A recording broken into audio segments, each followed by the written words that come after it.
Assalamualaikum warahmatullahi wabarakatuh. Adik-adik peserta mata kuliah KWU yang saya cintai. Bagaimana kabarnya hari ini? Semoga sehat selalu ya, sehingga kita bisa mengikuti perkuliahan sampai selesai. Baiklah adik-adik, pada pertemuan kita yang pertama ini kita akan membahas tentang apa itu kewirausahaan dan bagaimana proses-proses dan yang terkait dengan kewirausahaan itu sendiri. Baiklah, saya akan share screen.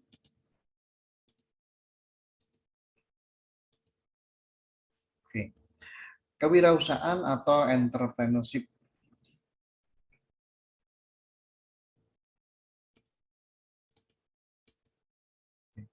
Latar belakang.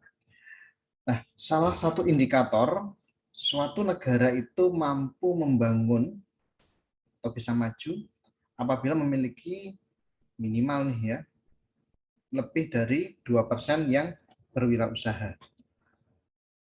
Sumbernya dari PBB. Ini merupakan salah satu tolak ukur.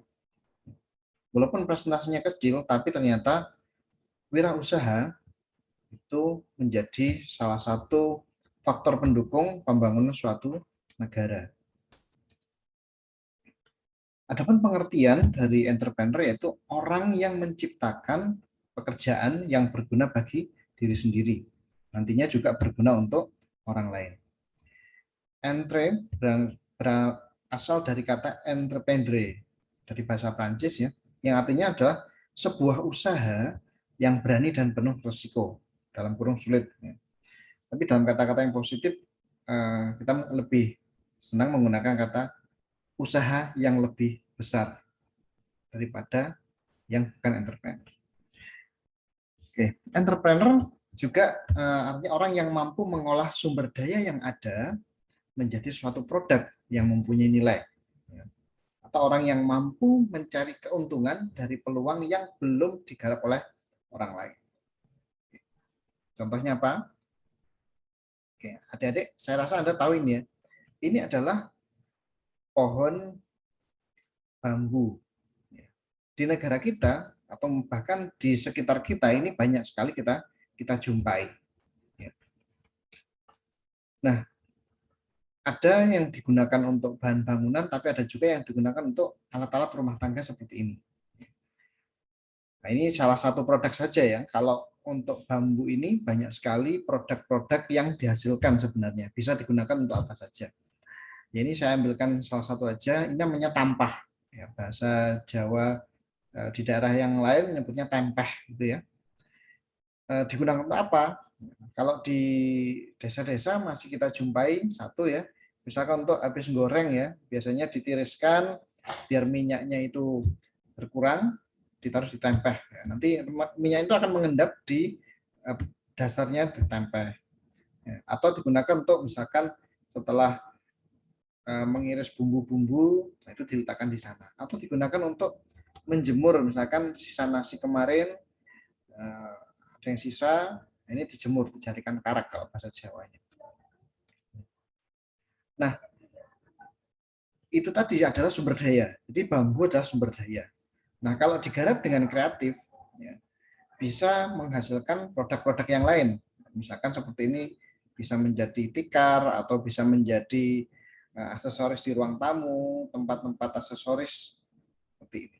Nah, tentunya kalau kita bandingkan dengan yang tampah digunakan untuk peralatan dapur dengan yang digunakan untuk aksesoris ruangan, tentu nilai jualnya lebih tinggi yang kedua ini. Nah, inilah salah satu kreativitas dari seorang entrepreneur. Dengan bahan yang sama, dengan sumber daya yang sama, dengan proses kreatif yang berbeda, akan menghasilkan produk yang memiliki nilai jual yang berbeda. Nah, ini ada lagi yang lebih menarik ya. Kalau tadi dari sisi diversifikasi produk dan pangsa pasar yang berbeda. Nah, ini dengan kekuatan medsos ternyata atau dengan kekuatan dari e-commerce ternyata dengan produk yang murah, kalau tampah ini kita bisa dapatkan di pasaran sekitar 25 ribuan lah, atau mungkin kurang dari 25 ribu. Tapi dengan kekuatan internet, ini bisa dijual berapa adik-adik? Ini hampir $300, $299. Kalau sekarang kurs dolar sekitar 14.000, ya kira-kira 4 jutaan lah ya, 4 jutaan. Dan ini sempat trending seperti itu. Nah, siapa ini yang berulah? Tentunya ya entrepreneur yang memiliki kecakapan dan memiliki insting yang berbeda, yang bisa menghasilkan produk dengan nilai jual seperti ini. Kenapa bisa terjual mahal? Ya, karena dia bisa menawarkan di pasar ya yang menilai produk ini mahal. Ya. Contohnya di sini adalah di aksesoris untuk hotel, di kamar hotel, dan ternyata ini memiliki nilai estetika yang cukup tinggi sehingga layak untuk dijual mahal. Padahal dengan produk yang sama persis, ya, tapi dengan tidak ada perlakuan yang kreatif, ya harganya tetap biasa saja. Nah, ini adalah salah satu entrepreneur. Oke, kita lanjutkan ya. Entrepreneur bisa juga kemampuan kreatif dan inovatif yang dijadikan dasar, kiat, dan sumber daya untuk mencari peluang menuju sukses. Atau kemampuan untuk menciptakan sesuatu yang baru dan berbeda melalui pemikiran kreatif dan tindakan inovatif demi terciptanya peluang, oleh Peter Drucker. Adapun kreativitas yaitu kemampuan untuk mengembangkan ide dan cara-cara yang baru dalam memecahkan masalah dan menemukan peluang atau thinking new things. Dan inovasi adalah kemampuan menerapkan kreativitas dalam rangka memecahkan masalah dan menemukan peluang. Doing new things. Nah, ini contoh saya ambilkan contoh Gojek. Saya rasa ini sudah familiar ya. Sekarang malah menjadi bagian dari kehidupan kita. Gojek yang kita kenal sekarang itu dulunya tidak seperti ini adik-adik. Ya. Dulu awal-awal Gojek itu didirikan masih mengandalkan perangkat telepon. Jadi dari penuturan Pak Nadiem ya, dulu ide ini berawal dari kegalauan dia ketika naik ojek maupun naik taksi, ya, di mana tarifnya itu nego, ya, bisa naik bisa turun. Nah itu bagi kalangan sebagian orang itu menjadi hal yang tidak nyaman. Nah, misalkan orang yang dari luar kota tidak tahu bahwa tujuan yang hendak dia capai itu sebenarnya dekat banget dari bandara atau dari stasiun. Ya. Nah akhirnya ini yang dimainkan oleh ojek konvensional waktu itu, sehingga tarif bisa berbeda-beda. Nah ini menjadi istilahnya masalah ya bagi konsumen.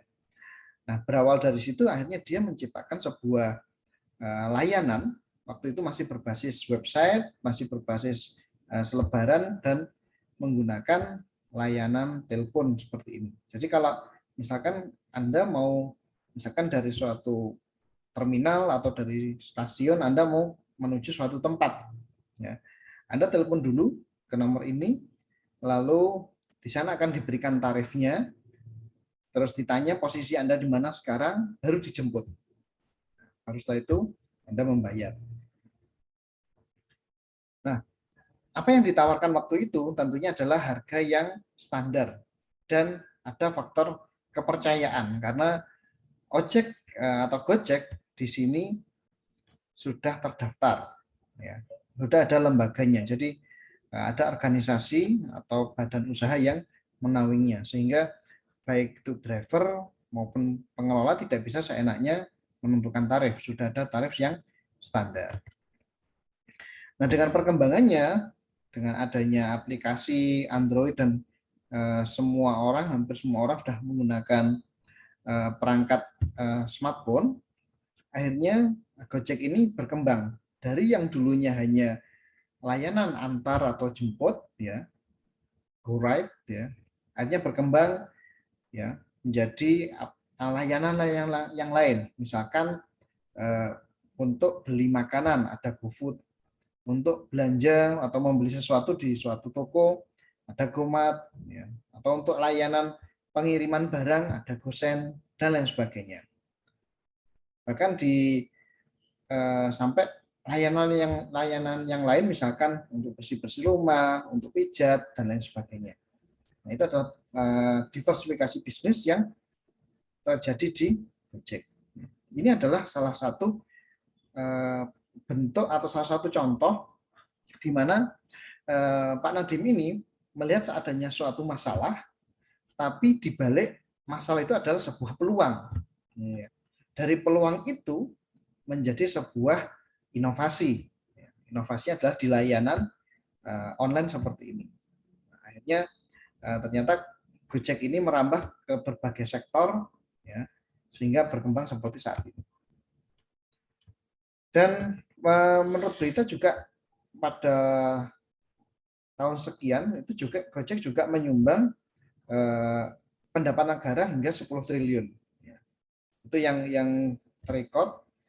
Selain itu juga membuka peluang kerja bagi masyarakat Indonesia, di mana untuk menjadi seorang driver Gojek maupun layanan yang lain tidak mensyaratkan berbagai banyak hal. Yang penting adalah dia memiliki kendaraan, memiliki surat, terus mendaftar dan mengikuti aturan-aturan yang ada di Gojek.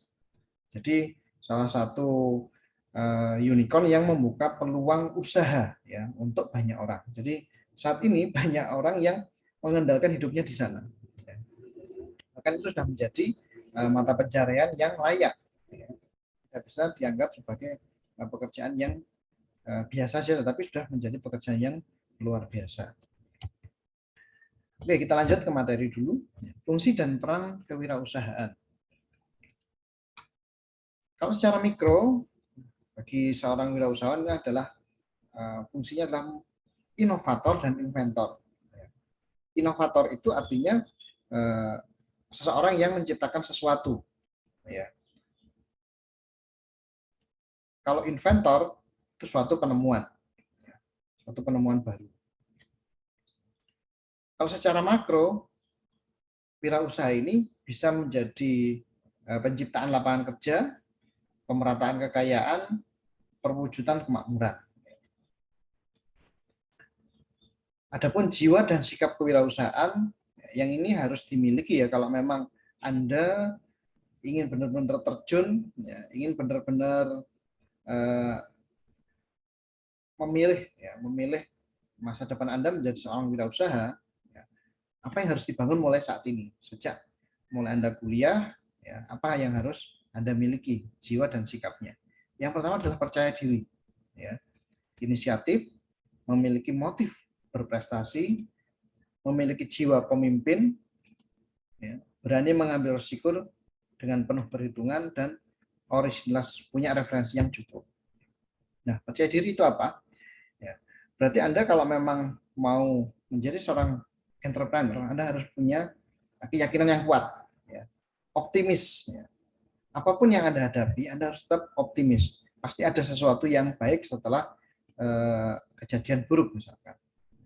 Terus yang kedua, apapun yang Anda geluti, Anda harus berkomitmen, komitmen untuk dari awal sampai selesai harus tuntas, termasuk disiplin dan tanggung jawab. Nah, untuk membentuk sikap inisiatif, ya, tentunya ini yang bisa tampak, ya, energik, cekatan dalam bertindak, dan aktif. Jadi kalau sekarang berarti kita mulai dari mana? Tentunya dari perkuliahan. Anda diberi tugas, ya, energik dalam mengerjakan, ya. Misalkan ada diberi tanggung jawab, ya, atau diberi sesuatu pekerjaan yang di situ hitungannya tidak lagi hari, ya, tapi misalkan sekian jam harus selesai. Nah, maka sikap yang harus kita buat adalah cekatan dalam bertindak dan aktif, ya, baik itu aktif bertanya, aktif memberikan pendapat, dan lain sebagainya. Terus memiliki motif berprestasi, ya. Nah, ini bisa dibangun adik-adik mumpung Anda masih kuliah, ya. Tentunya di sini ada peluang-peluang yang bisa Anda ambil, misalkan ada lomba PKM misalkan, atau mungkin lomba kewirausahaan atau lomba robot dan lain sebagainya. Itu orientasinya adalah pada hasil. Ya. Anda membuat sesuatu atau mengusulkan dalam proposal PKM Anda mau membuat inovasi, misalkan sebuah alat untuk dunia kesehatan. Ya. Orientasinya berarti adalah berhasil membuat alat. Ya. Seperti itu. Ya. Terus lomba itu juga melatih Anda untuk memiliki motif berprestasi, ya, memicu Anda untuk belajar lebih keras, ya, untuk mencoba hal yang baru, dan juga untuk membuka wawasan Anda, ya, baik itu wawasan tentang dunia keteknikan Anda maupun wawasan ke depan. Dan ketika Anda sudah terjun di sana, Anda akan bertemu orang-orang yang juga memiliki motif yang sama. Mungkin suatu saat mereka-mereka ini bisa jadi partner Anda di dalam lomba, ataupun bisa jadi lawan Anda di dalam perlombaan. Mungkin suatu saat akan menjadi partner di dalam bisnis Anda. Itu bisa terjadi dan banyak terjadi. Nah, memiliki jiwa pemimpin, indikatornya adalah dapat dipercaya, tangguh di dalam bertindak. Saya rasa kalau Anda terjun di dalam lomba-lomba ilmiah atau lomba-lomba kewirausahaan dan lain sebagainya, sikap ini akan terbentuk adik-adik, ya, karena Anda akan dihadapkan pada masalah, ya, dihadapkan pada deadline, dihadapkan pada tantangan-tantangan dari dewan juri dan lain sebagainya. Nah, itu secara otomatis akan terbangun. Nah, adapun modal kewirausahaan, ya, ini seringkali ketika saya mengajukan pertanyaan pada mahasiswa itu, kenapa kok tidak berwirausaha? Jawaban paling umum adalah tidak punya modal, gitu ya. Ya, lebih baik jadi pegawai dulu aja, ya, nanti cari pengalaman. Itu adalah jawaban standar dari seorang mahasiswa, ya. Tidak semua, ya, tapi mayoritas, gitu ya, menjawab seperti itu. Sebenarnya modal itu tidak harus bentuk kapital atau uang atau mungkin modal-modal yang lain, ya. Pertama adalah, ya, sebelum masuk ke materi, sebenarnya kita itu sudah diberi modal yang cukup lengkap oleh Allah, ya. Kita punya mata, kita punya tangan, punya kaki, badan yang sehat, itu adalah modal. Ya, karena apa?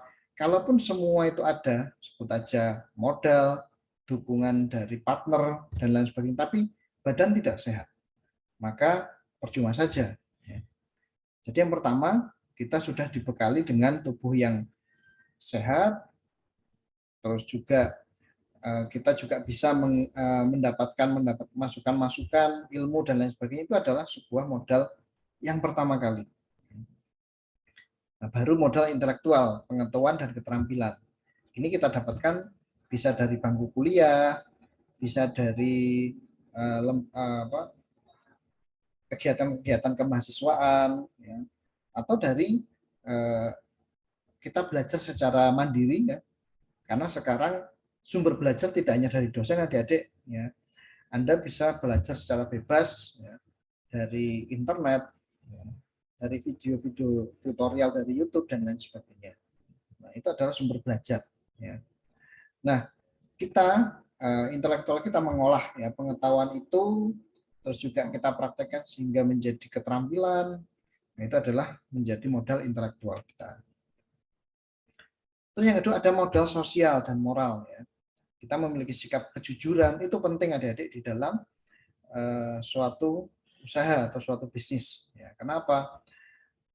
Orang berani berinvestasi atau membeli barang pada Anda, ya, tentunya mereka akan menilai dari kejujuran Anda.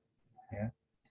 Terus integritas, menepati janji dan kesetiaan. Ini menjadi faktor penting, ya, ketika Anda menjadi seorang pengusaha. Ya. Yang berikutnya adalah modal mental. Ya. Modal mental. Dan yang berikutnya adalah modal material, bisa berupa uang, barang, usaha tanah, atau tempat usaha, dan lain sebagainya. Ini adalah modal. Apakah semua harus ada, Pak? Ya, memang semua ini dibutuhkan, ya, tapi tidak harus dalam satu saat harus ada semua, ya. Kita bisa, misalkan kita nggak punya modal material, kita bisa bermodalkan intelektual, ya. Misalkan memberikan rekomendasi, membuat rancangan-rancangan, ya. Apalagi sekarang eranya Anda tidak harus bekerja di suatu kantor, ya. Banyak sekali pekerjaan-pekerjaan yang secara virtual dilakukan di internet, ya, seperti ada kalau kita lihat itu di internet ada namanya freelancer, ya. Jadi sebuah website yang yang menghubungkan, ya, antara orang yang mencari jasa dan si pemberi jasa, ya. Anda bisa lihat di sana, misalkan ada seorang konsumen ingin mau dibuatkan rancangan atau PCB untuk sensor, misalkan tekanan dari katup, ya. Bahkan ada juga yang sampai minta dibuatkan sampai menjadi bentuk barang, ya, sudah menjadi bentuk alat. Nah, dia akan menawarkan penawaran harganya sekian, ya, harganya sekian dolar. Nah itu ditawarkan, ya, atau di model lelang seperti itu secara terbuka, siapa yang bisa mengeksekusi, ya, dengan melampirkan portofolio yang pernah dibuat misalkan. Nah, Anda bisa menawarkan jasa Anda di sana. Bahkan jasa desain atau membuat program itu juga ditawarkan di sana. Jadi itu misalkan kita bermainnya memiliki modal intelektual. Nah, misalkan modal sosial atau moral, ya, bisa jadi Anda misalkan ada seorang teman yang membutuhkan sebut aja rumah, gitu ya. Anda memiliki channel dengan teman yang bisnis properti. Nah, dengan bermodalkan kejujuran dan sifat-sifat yang lain, Anda bisa menjadi seorang pengusaha properti, ya. Kalau bahasa Jawanya itu jadi maklar, itu juga bentuk wirausaha, ya.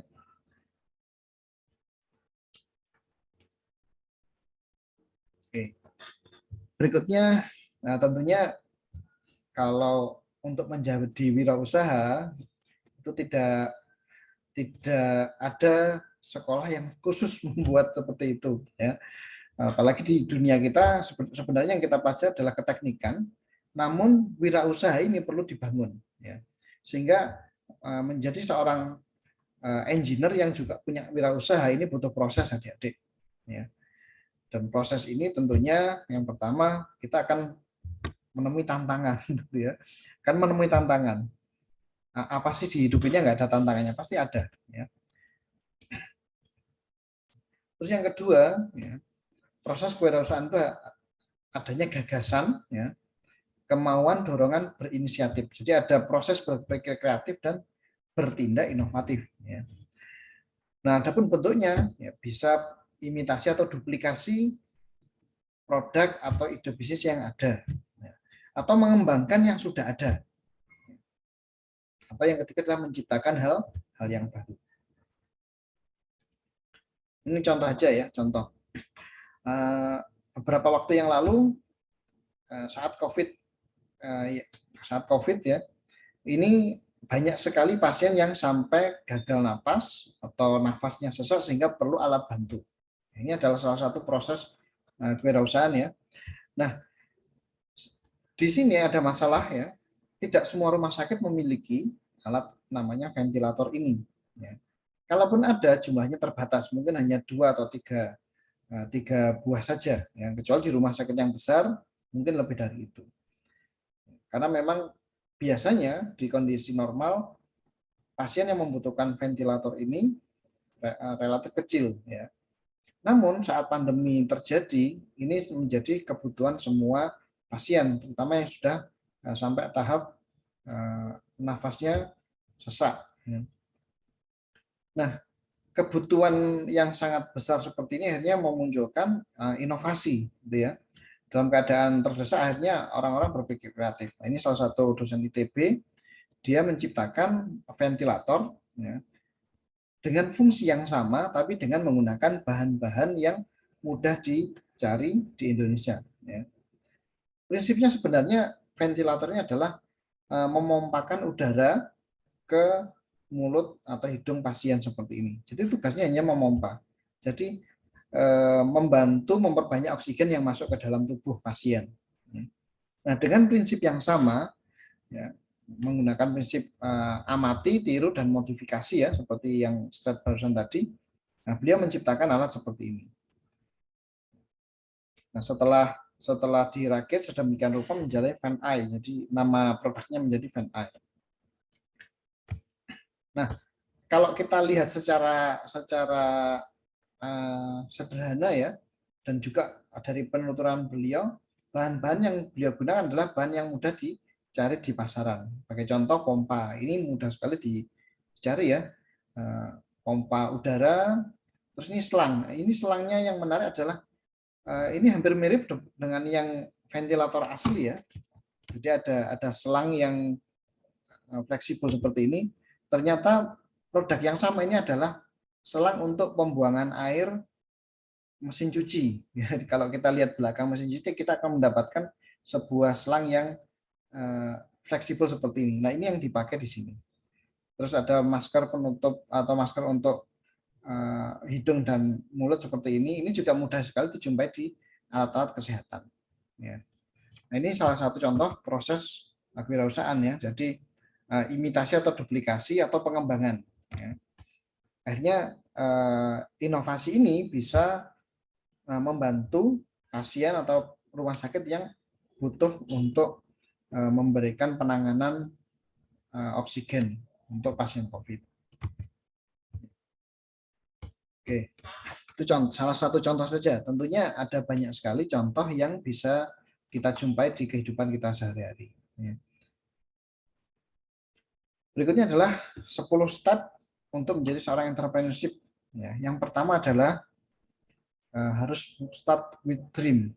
Jadi harus kita mulai dengan memiliki mimpi. Setiap orang pasti punya cita-cita atau impian, termasuk Anda kan. Setidak-tidaknya harapan untuk meningkatkan kualitas hidup. Ini merupakan intuisi yang mendorong manusia normal untuk bekerja dan berusaha lebih keras. Nah, intuisi ini berkaitan dengan salah satu potensi kemanusiaan, yaitu daya imajinasi kreatif. Nah, saya rasa ini sudah kita alami ya sejak kecil ya. Ketika kita ingin naik kelas, ya tentunya kita harus belajar lebih keras lagi. Ketika kita mau dari SMA mau masuk ke kuliah, ya, kita memilih jurusan tentunya ada impian yang kita inginkan. Misalkan Anda bermimpi ingin menjadi seorang engineer, ya, ingin bekerja di sebuah perusahaan atau ingin memiliki usaha yang berbasis teknologi misalkan. Karena memang Anda memiliki passion atau ketertarikan yang cukup besar pada bidang teknologi. Misalkan dari kecil sudah mulai suka bongkar-bongkar laptop, misalkan wah ini kurang kencang kalau buat main game, buka komputernya atau laptopnya tambah RAM gitu ya. Wah ini kurang, misalkan Anda punya HP gitu ya, wah ini kenapa ya kok mati ya, mau dibawa ke servis kok coba kita buka sendiri, siapa tahu cuma baterainya aja yang nggak pas ya. Berawal dari buka baterai akhirnya tergelitik untuk membuka komponen yang lain. Nah mungkin awalnya nggak bisa mengembalikan utuh seperti semula ya, tapi itu adalah langkah yang bagus. Ya, jadi ingin menjadi seorang engineer, ya, mimpi menjadi seorang engineer seperti itu. Nah dari proses itulah nanti muncul daya imajinasi kreatif. Gitu ya. Kalau dulu misalkan kurang kuat itu ditambahi antena eksternal, jadi dibuatkan sebuah sebuah konektor ya yang itu bisa untuk memperkuat sinyal. Itu zaman dulu ketika sinyal tidak sekuat sekarang gitu ya. Bahkan dulu untuk mendapatkan sinyal internet yang kuat itu kita pasang antena adik-adik ya. Pasang antena yang menghadap ke pemancarnya sampai segitunya.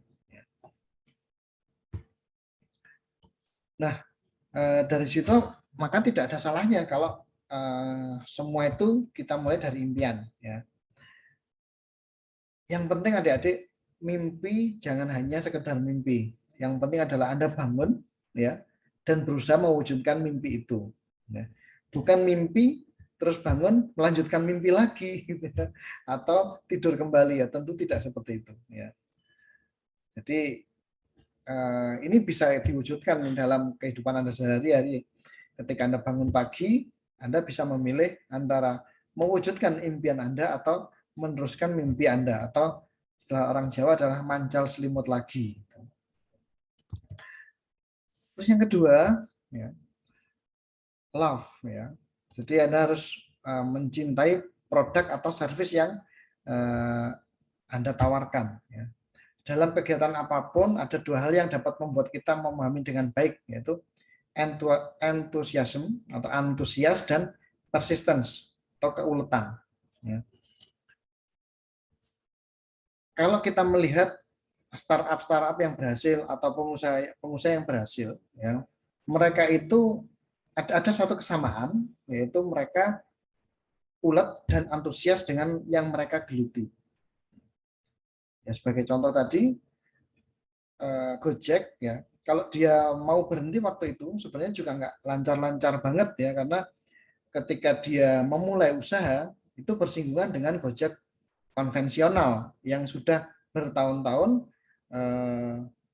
apa istilahnya menjalani ke pekerjaan mereka. Ya, termasuk kalau kita lihat di berita itu di beberapa kota yang lain, ya, ketika Gojek masuk itu terjadi demo besar-besaran.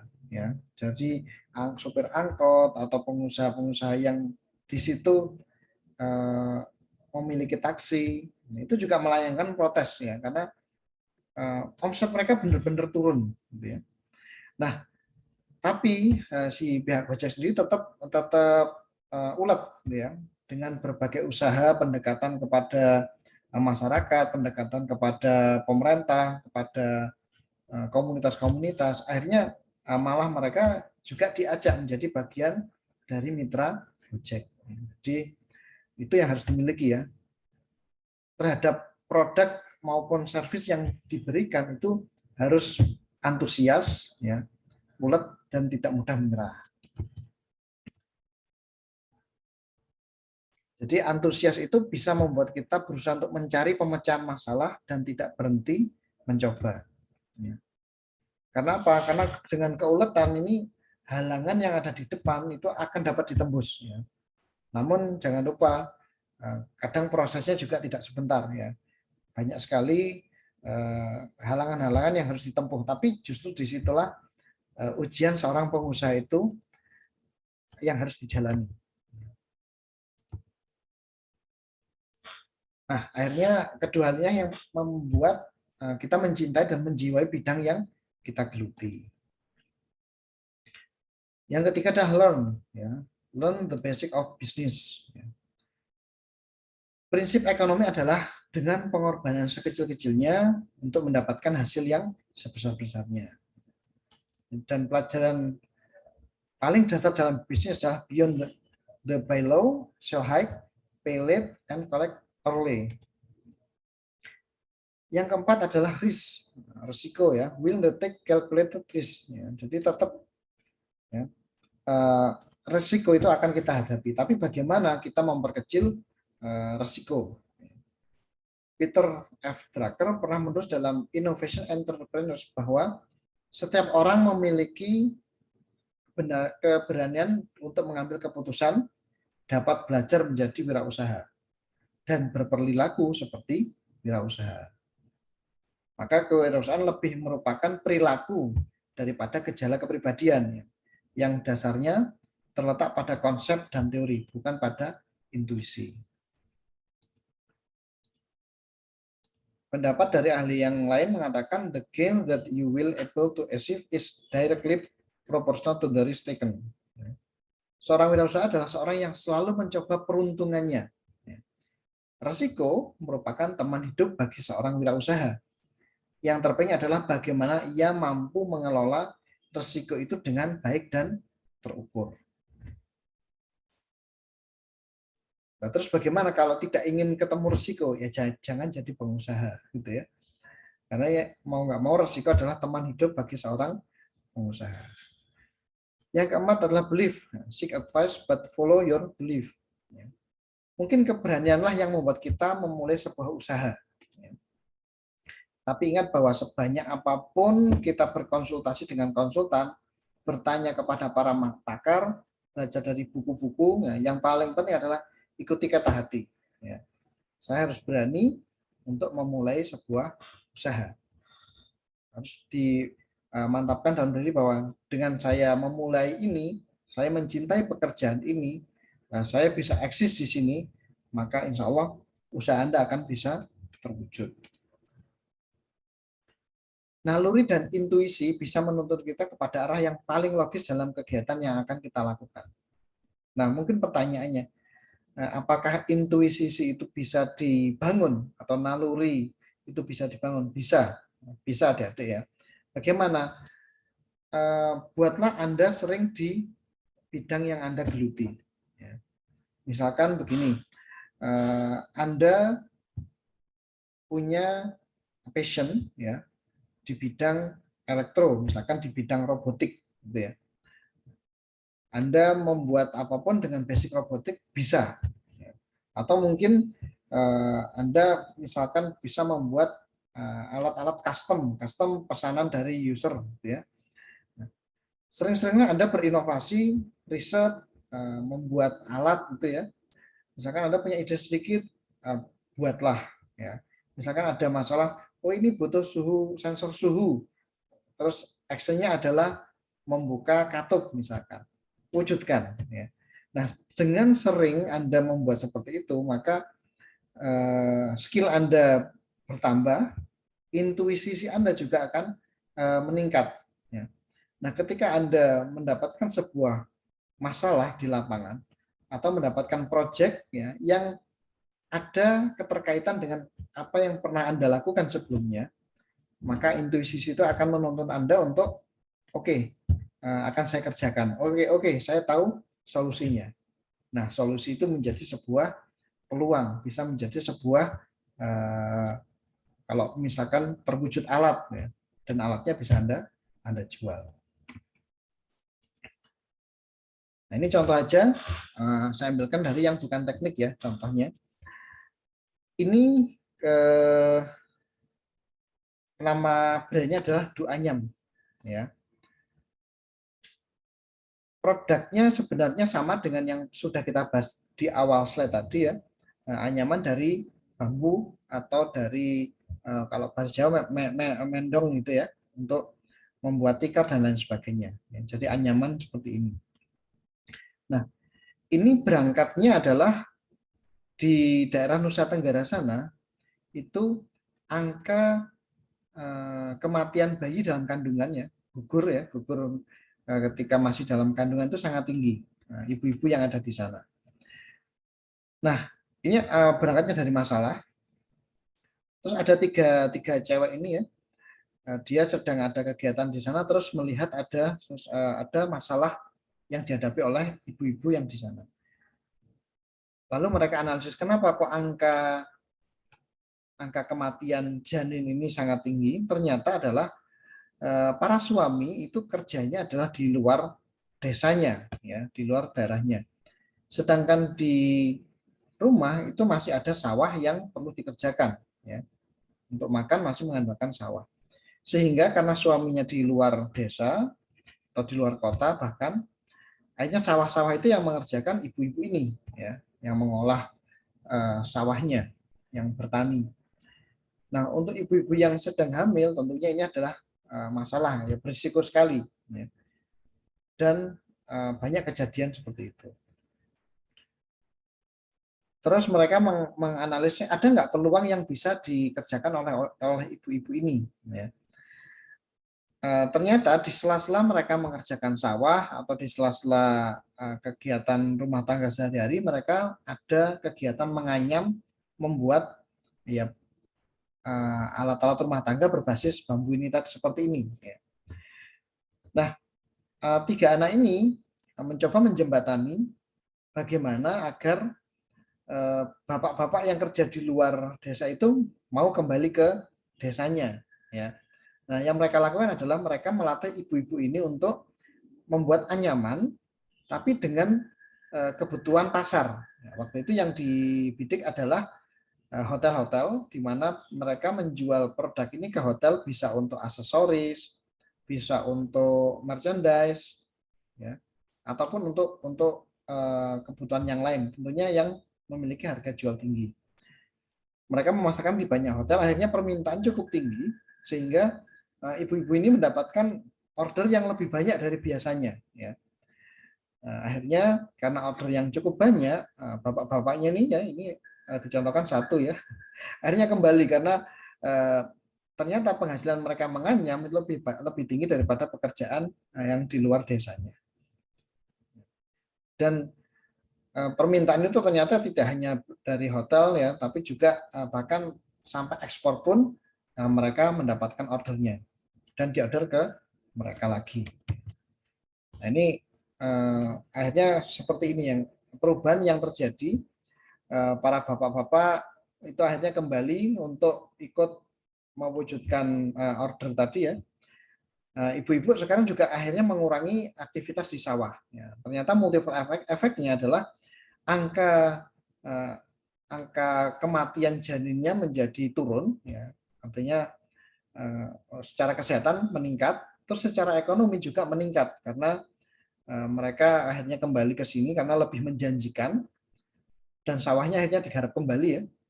Dan mereka juga mendapatkan penghargaan dari presiden. Nah, ini adalah salah satu contoh adik-adik intuisi ya, ketika mendapatkan satu feel yang tepat ya, itu bisa berguna untuk orang lain ya, berguna untuk orang lain tentunya juga berguna untuk tiga penggagas tadi doanya. Oke, yang keenam ya, understanding ya, salesmanship and customer understanding. Jiwa dari wirausaha adalah bagaimana kita mampu menjual barang atau jasa yang kita hasilkan.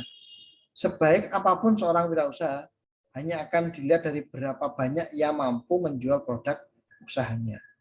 Jadi ini juga harus dimiliki ya, kemampuan untuk menjual, untuk mengedukasi konsumen agar mau membeli produk kita. Bisa Anda sendiri atau tim Anda. Ya. Memang kita tidak dibekali atau kadang kita tidak memiliki semua skill tersebut. Ya.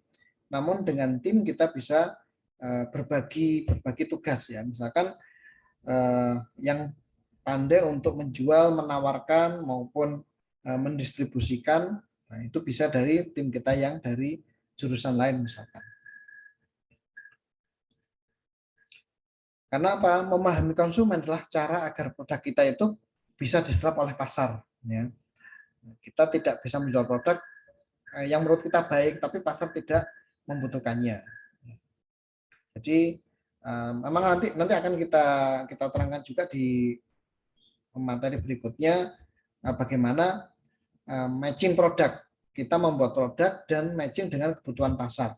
Ya. Atau sebaliknya, pasar yang membutuhkan produk ini dan kita membuat produk yang memenuhi, yang matching dengan kebutuhan mereka.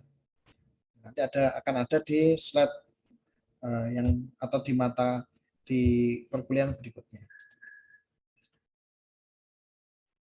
Jadi punyailah kemampuan menjual dan memahami konsumen Anda. Terus step berikutnya adalah working hard and smart. Ya. Orang yang sukses adalah orang yang selalu mencurahkan seluruh waktunya untuk mengembangkan usahanya. Ya. Usaha yang baru memerlukan banyak perhatian dari pemilik usaha. Itu pasti adik-adik. Ya. Apalagi kalau usaha Anda ini model bisnisnya adalah baru. Ya. Anda harus mencari pola-pola yang tepat. Ya. Sebagai contoh dulu, kita ambilkan contoh Gojek aja ya, karena kita lebih familiar ya. Nah, awalnya dia menggunakan telepon, ya. Terus ternyata tidak semua orang punya telepon, gitu ya. Tapi dia tetap bekerja, tetap lanjut ya, tetap jalan. Nah, terus memikirkan bagaimana supaya ini layanan ini bisa menjangkau banyak orang. Nah, dia melihat, oh sekarang orang sudah mulai menggunakan handphone, gitu ya, bahkan sudah banyak. Nah, dia membuat aplikasi, ya, aplikasi yang bisa berinteraksi antara si pemilik handphone tadi, ya, terus dengan server atau penyedia aplikasi dan drivernya. Jadi mau nggak mau dia harus menaruh perhatian banyak untuk agar aplikasi ini bisa mengkonekkan atau mencarikan driver terdekat, seperti itu. Jadi memang harus di awal itu harus bekerja keras, ya, mencurahkan segala macam sumber daya yang dia miliki. Ya, bahkan kalau perlu nih, ya, kerja 7 hari seminggu 18 jam per hari. Kerja keras juga harus diseimbangkan dengan kerja cerdas adik-adik, ya, karena kita memiliki keterbatasan, ya, baik itu tenaga, pemikiran dan lain sebagainya. Nah, bagaimana agar dengan sedikit atau dengan sumber daya terbatas ini kita bisa memaksimalkan hasil. Maka kita harus bekerja dengan cerdas. Yang ke-8, friendship, ya. Make friends as much as possible. Jadi perbanyaklah teman, ya, ataupun relasi, ya. Teman, ya, merupakan langkah awal membangun jaringan, ya. Jadi teman Anda yang saat ini satu angkatan dengan Anda, atau mungkin kakak kelas, atau mungkin partner dari jurusan lain, itu adalah satu modal, ya, satu modal. Mungkin saat ini kita sedang di bangku yang sama, ya, di institusi yang sama. Namun nanti ketika sudah lulus, masing-masing akan mencari pekerjaan masing-masing, ya. Yakinlah bahwa suatu saat mungkin perusahaan mereka butuh jasa kita, ya. Misalkan Anda memiliki sebuah inovasi dan ternyata itu dibutuhkan oleh teman Anda, ya. Membangun relasi dengan orang yang tidak dikenal sangat berbeda sekali dengan teman, ya. Teman yang sudah Anda tahu wataknya, sudah tahu dulu dibesarkan bersama di institusi ini, ya. Itu akan lebih mudah deal-nya, lebih mudah deal-nya daripada dengan orang yang baru, ya. Sehingga mumpung Anda masih kuliah, ya, perbanyaklah teman, ya. Terus tidak hanya teman satu jurusan, ya, kalau bisa malah dari lain-lain jurusan, ya.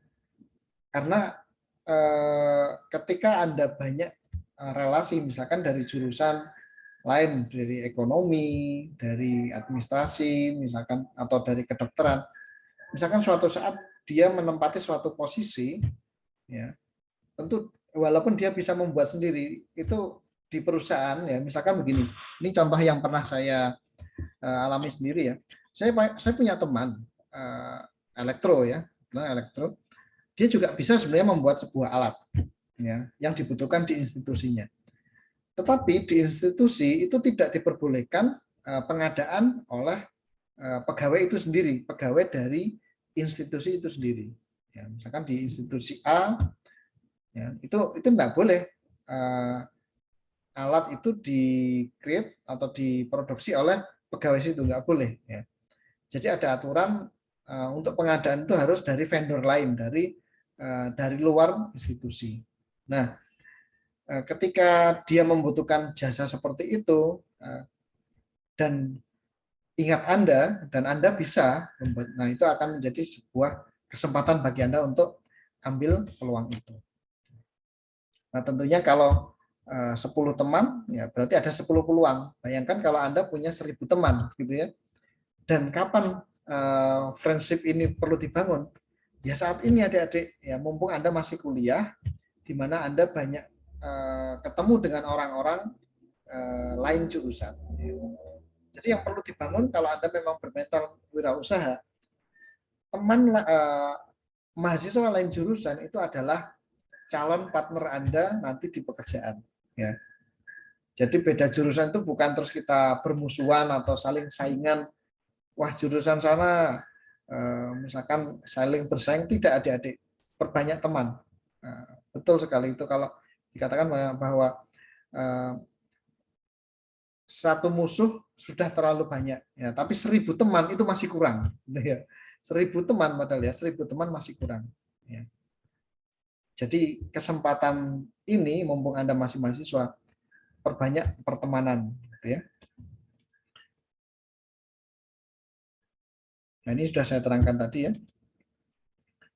Terus yang kesembilan adalah deal with failure. Ya. Jadi gagal adalah dinamika dari kehidupan. Ya. Seorang wirausaha melihat masalah atau kegagalan sebagai peluang untuk memperbaiki dan mencoba kembali gagasan atau ide. Ya. Maka ada yang merumuskan menjadi peluang yang baru agar dicapai hasil yang maksimal. Banyak sekali kita jumpai bahwa ada sebuah inovasi itu malah berawal dari kegagalan. Contoh kalau nggak salah itu mobil Lamborghini itu awalnya adalah persaingan si pembuat kendaraan awalnya itu malah bukan mobil sport adik-adik. Ya, kalau Anda bisa lihat di YouTube itu awalnya dia adalah membuat traktor, ya, membuat traktor. Tapi karena ada sesuatu hal akhirnya si pembuat Lamborghini ini malah bisa membuat mesin atau kendaraan yang kelasnya adalah mobil sport yang harganya cukup mahal. Ya. Wirausaha yang tangguh adalah mereka yang selalu bangkit dari kegagalan ya, dan menjadikan kegagalan itu sebagai pembelajaran yang membuat mereka lebih teruji di masa depan. Ya.